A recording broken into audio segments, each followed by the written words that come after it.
Everyone, welcome back to your RPIT YouTube academic channel. First of all, good morning to all of you. My name is Diksha. I am senior nursing tutor RPIT campus Bastada Karnal. Today I have discussed my previous topic, management of renal. So in this session I have discussed about general instruction of laundry management. सबसे पहले क्या है general instruction, क्या है जब भी हम क्या करेंगे लॉन्ड्री मैनेजमेंट करेंगे। तो सबसे पहले आ जाता है linen. The basic principle of linen management are as follow. सबसे पहले क्या है place used linen in appropriate bag at point of generation. सबसे पहले हम क्या करेंगे जो लीनल है हमने अप्रोप्रिएट बैग में एक अलग जगह पे हमने क्या करना है, जो भी स्टॉकिंग पॉइंट है वहाँ पर स्टॉक करके रखना है।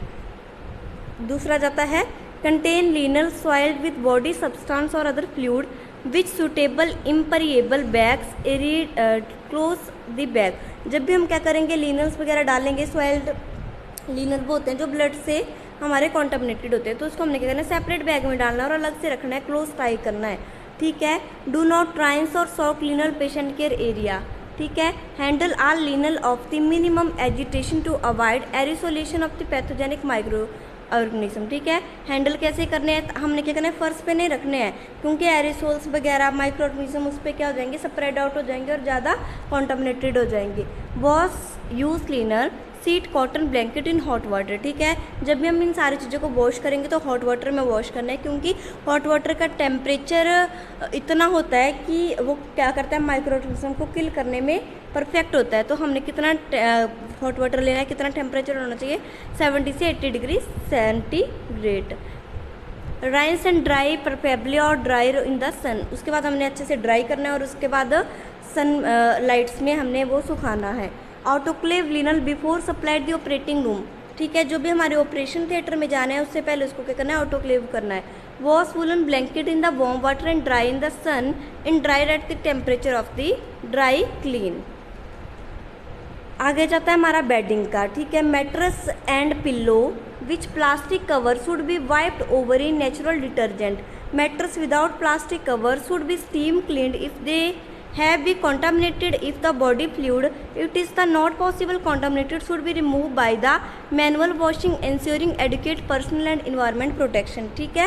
आगे जाता है वॉश करना है पिल्लो को either by using the standard laundering procedure describe above or dry clean if contaminated with the body fluid। आगे जाता है क्लासिफिकेशन ऑफ लीनल। ठीक है। ये मैंने आपको एक बार ऐसे भी बता दिया था इंट्रोडक्शन में। ठीक है। दोबारा से बता देती हूँ कि हमारे दो कैटेगरीज होती है, एक एक डर्टी लिनल की और एक सॉइल्ड होती है। ठीक है। डर्टी लिनल्स जो भी हमने पेशेंट लेटा हुआ है, ठीक है, उसके बेड से उठा दिया, गंदा हो गया है, ठीक है, इन्फेक्टेड हो गया। और सॉइल्ड लिनल वो होता है जो ब्लड से कॉन्टामिनेटेड होता है, ब्लड वगैरह गिर गया पेशेंट का, या फिर एट टाइम हम प्रोसीजर कर रहे हैं, कोई उस टाइम ब्लड लग गया, सैम्पलिंग के टाइम हो गया तो वो आ गया। तो सबसे पहले dirty linen are used in the linen but not visible soil of blood or body intended tightly secretion. ना ही ब्लड लगा होगा, ना ही पेशेंट की सक्रेशन होएगी, सिर्फ क्या होएगा इन्फेक्टेड होएगा जो भी पेशेंट के नीचे हमने शीट लगाई है। Then soiled linen is also known as the potentially infected all linol is contaminated with the etc blood or body fluid with contaminated patient who is no clinical suspected to be infected disease like salmonella, hepatitis ABC में से कोई भी, open pulmonary tube, Rales, OC, HIV etc। ठीक है। तो ये आ गया हमारा। Thank you for the watching my video. Please like and subscribe RPIT YouTube academic channel and continue the topic. Join my second session. Thank you so much.